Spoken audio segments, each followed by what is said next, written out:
Hello everyone, welcome back to my channel Vijay Kumar Balaji. हम लोगों का जर्निंग चैप्टर चल रहा है जिसको हम लोग देख रहे हैं, दैट इज फोटोसिंथेसिस। फोटोसिंथेसिस के विषय में हम लोगों ने पिछले वीडियो में देखा था लाइट रिएक्शंस के बारे में, जिसको हिंदी में कहते हैं प्रकाशीय अभिक्रियाएं। फोटोसिंथेसिस में दो स्टेप होते हैं, light reactions and dark reactions. So आज की वीडियो हम लोग देखेंगे डार्क रिएक्शन के विषय में। सेकेंड स्टेप जो है वो केमिकल डार्क रिएक्शंस और लाइट इंडिपेंडेंट रिएक्शन, जिसको हिंदी में कहते हैं रासायनिक प्रकाशहीन अभिक्रियाएं या प्रकाश स्वतंत्र अभिक्रियाएं। केमिकल डार्क रिएक्शन और लाइट इंडिपेंडेंट रिएक्शन क्या होता है, इसमें मैं शॉर्ट में आपको बता देता हूं।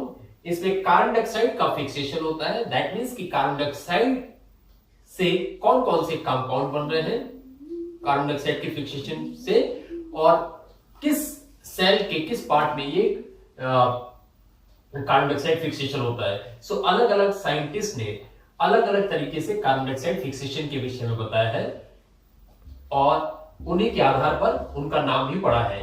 Number 1 Calvin Benson cycle, number 2 Hatch Slack cycle and number 3 कैप साइकिल। सो हम लोग शुरुआत करते हैं कैल्विन बेंसन साइकिल से, बाकी के दो मैं आपको शॉर्ट में बताता हूं। In the presence of some special material, compounds of 5 carbon get attached with RUBP. The full form of RUBP is ribulose biphosphate, and reduction takes place with hydrogen ion of NADPH2, which is obtained from molecules of carbon dioxide during light reactions, and form 6 carbon compound which breaks soon and form material of 3 carbon atom, that is PGAL. The full form of PGAL is phosphoglyceraldehyde. Phosphoglyceraldehyde itself works in the form of food. Its two molecules join together to form one molecule of glucose. See the reaction?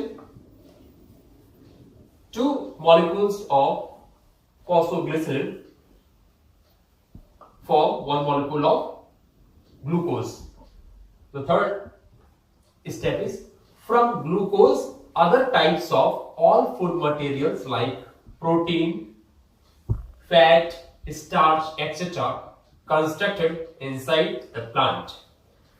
Number 4, in Calvin cycle from PGAL and its products, RUBP again forms to start Calvin cycle. In complete process of Calvin cycle, molecules of 18 ATP and 12 NADPH2 form only one molecule of glucose. Remember this thing.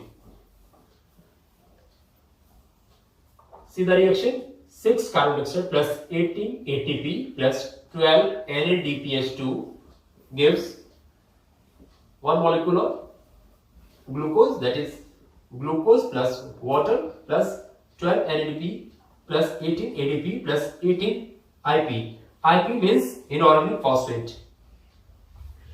In the above reaction, conclusion of light reaction, and then we get complete reaction 12 NADP plus 12 H2O in the with the help of chlorophyll, 12 NADP H2 plus 6 O2,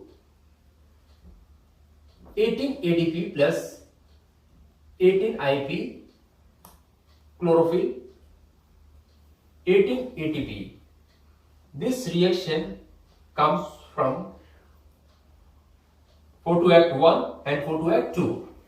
If we join this reaction, then we will get complete photosynthesis reaction, that is carbon dioxide plus water in the presence of sunlight, green parts of plants prepare glucose along with water and oxygen liberate. So Hindi में देख लेते हैं इसको। कुछ विशेष पदार्थों की उपस्थिति में 5 कार्बन वाले यौगिक आरयूबीपी के साथ जुड़ जाते हैं तथा हाइड्रोजन आयन जो कि NADPH2 से प्राप्त होता है उसके साथ अवकरण होता है। ये हाइड्रोजन आयन कार्बन डाइऑक्साइड के अणुओं से प्रकाशीय अभिक्रियाओं के द्वारा प्राप्त होता है और 6 कार्बन वाला कंपाउंड बनता है जो जल्दी टूट जाता है तथा 3 कार्बन वाला पदार्थ बनाता है जिसको PgAl कहते हैं। इसका फुल फॉर्म होता है फॉस्फोग्लिसरॉल्डिहाइड।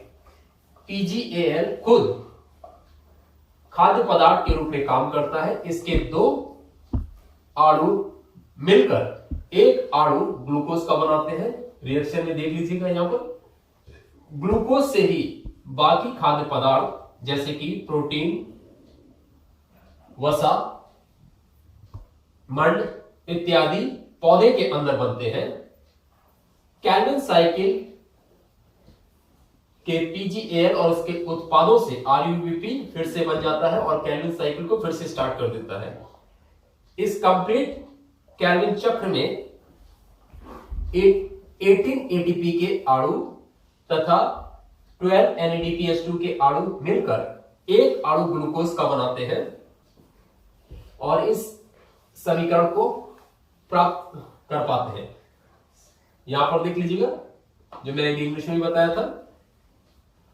इस समीकरण में अगर प्रकाशीय अभिक्रियाओं का सारांश भी जोड़ दें तो हमें यह रिएक्शन प्राप्त होती है। यहां जो नीचे 18IP है ये इनऑर्गेनिक फॉस्फेट है, इस चीज का याद रखिए। यहां पर CHL++ का जो सिंबल बनकर आ रहा है इसका मतलब है ये हाईली सेंसिटिव क्लोरोफिल के मॉलिक्यूल्स होते हैं। अब हम बात करते हैं कैल्विन बेंसन साइकिल और हेल्सलैक साइकिल का जो डिफरेंस होता है। कैल्विन बेंसन साइकिल में कार्बन डाइऑक्साइड फिक्सेशन के बाद में जो फर्स्ट प्रोडक्ट बनता है वो 3 कार्बन वाला कंपाउंड होता है, 3 कार्बन वाला यौगिक होता है जिसको कि फॉस्फोग्लिसरॉल्डिहाइड कहते हैं। और हेल्सलैक साइकिल में जो कार्बन डाइऑक्साइड फिक्सेशन के बाद में फर्स्ट प्रोडक्ट बनता है वो ऑक्सलो-एसिटिक एसिड बनता है। ये C4 प्लांट्स में पाया जाता है और कैल्विन बेंसन साइकिल जो है जिन प्लांट्स में पाया जाता है उनको C3 प्लांट्स भी कहा जाता है।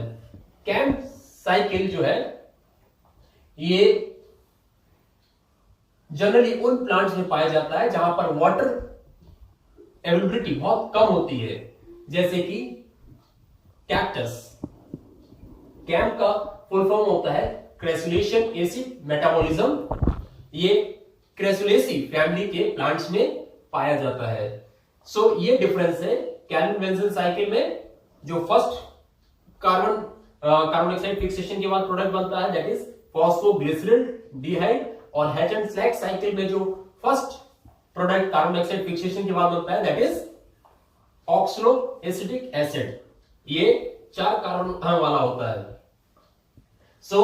इस तरीके से हमारा लाइट रिएक्शन और डार्क रिएक्शन कंप्लीट हुआ। आप इस वीडियो को ध्यान से देखिए, रिएक्शंस को देखिए, अगर कोई दिक्कत होती है पूछ लीजिए। Thank you.